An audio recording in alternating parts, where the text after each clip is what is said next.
अस्सलाम वालेकुम स्टूडेंट्स। हमारा टॉपिक है when closing stock is given in trial balance, कि जब हमें क्लोजिंग स्टॉक हमें ट्रायल बैलेंस के अंदर दिया गया हो तो फिर उसकी ट्रीटमेंट कैसे होगी, उसको आया हम ट्रेडिंग प्रॉफिट ट्रेडिंग अकाउंट में लिखेंगे या नहीं लिखेंगे। ठीक है, तो ये हमारा टॉपिक है जी आज का। When closing stock is given in trial balance, अमूमन ये होता है कि क्लोजिंग स्टॉक हमें ट्रायल बैलेंस के अंदर गिवन नहीं होता, हमें सिर्फ परचेजेस ट्रायल ओपनिंग स्टॉक और परचेजेस जो होती हैं हमें ट्रायल बैलेंस के अंदर गिवन होती हैं।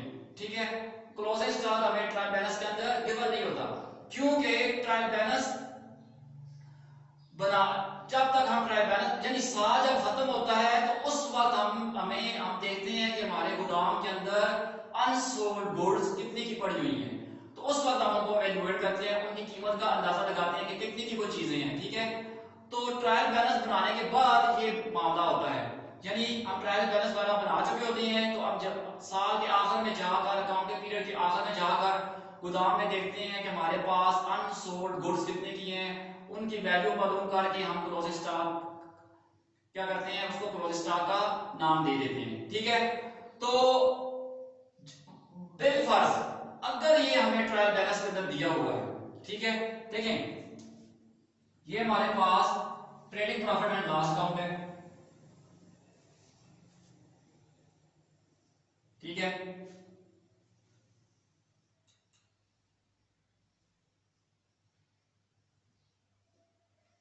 ये हमारे पास trading profit and loss account है। ठीक है, यहां पे हम ओपनिंग स्टॉक लिखते हैं, जो भी होगा यहां पे सेल्स लिख देते हैं। ठीक है, जो भी है यहां पे हम क्लोजिंग स्टॉक लिखते हैं। ठीक है, यहां पे और यहां पे हमारे पास ग्रॉस प्रॉफिट कैरी डाउन में जीपी आता है, अगर ये साइड बड़ी हो तो इस side gross profit gross loss आ जाता है।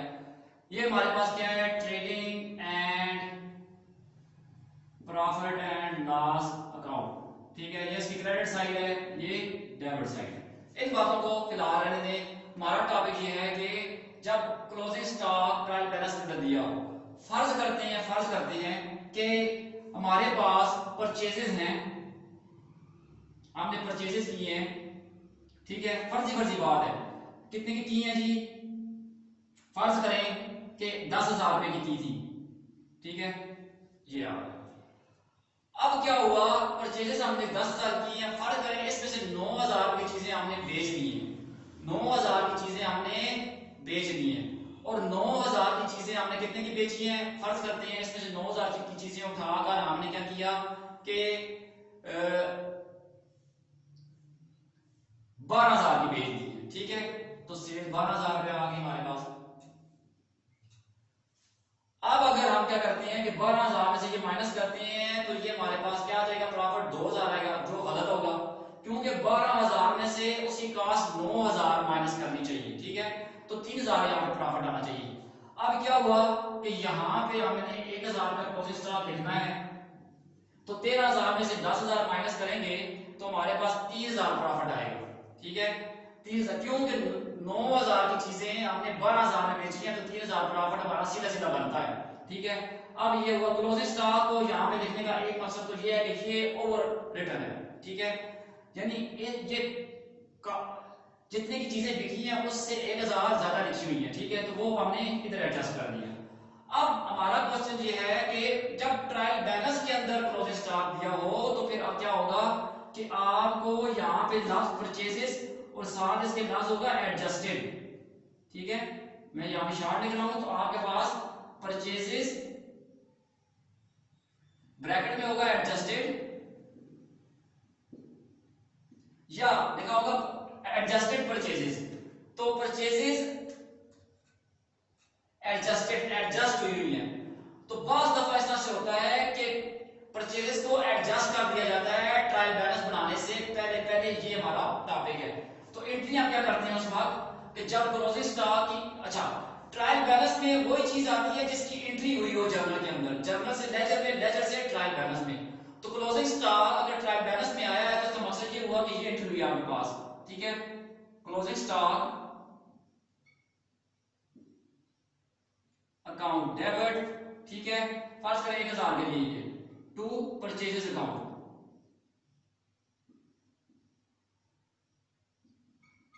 ये जी, ठीक है। क्या हुआ कि हमने परचेजेस की थी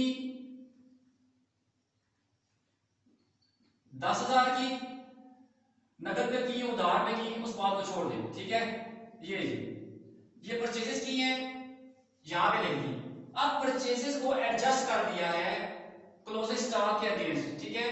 तो इधर हम लिख देंगे क्लोजिंग स्टॉक या स्टॉक लिख के ब्रैकेट में क्लोजिंग लिख दें, ठीक है, ब्रैकेट में क्लोजिंग बात एक ही है बहरहाल।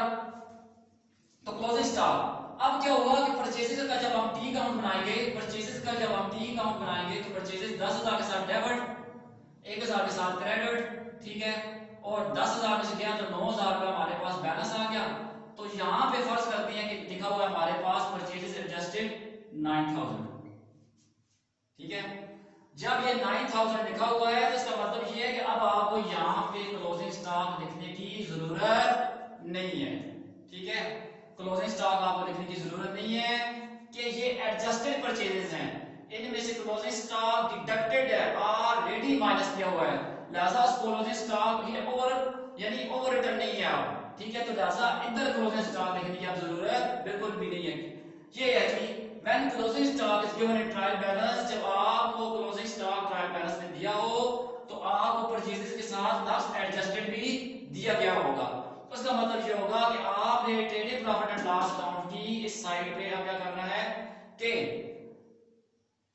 क्लोजिंग स्टॉक नहीं लिखना, ठीक है। ये ऑलरेडी टेस्टेड है, इसमें से ये माइनस करेंगे तो आपके पास सीधा सीधा यहाँ पे 3,000 रुपए प्रॉफिट आ जाएगा। पहले भी कहा था आपको कि 10,000 की चीजें खरीदनी है, उनमें से 9,000 रुपए उठाकर 12,000 में बेच दिए, 3,000 प्रॉफिट में बेची है, वो 3,000 प्रॉफिट हमारा ऑटोमेटिकली यहाँ पे आ रहा है। क्यों कि परचेजेस एडजस्टेड हैं, ठीक है। ये फुल अमाउंट नहीं है परचेजेस की, अगर यहाँ पे फुल अमाउंट एडजस्टेड ना होता तो हम यहाँ पे 1,000 लिखते क्लोजिंग स्टॉक का, ताकि हमारा ग्रॉस प्रॉफिट ट्रू आए। उम्मीद है कि आपको मैं closing stock is given in trial balance, तो आपको इसका पता चल गया होगा कि इसकी हैंडलिंग ट्रेडिंग अकाउंट के अंदर इसकी हैंडलिंग किस तरह से करनी है। Thank you ji.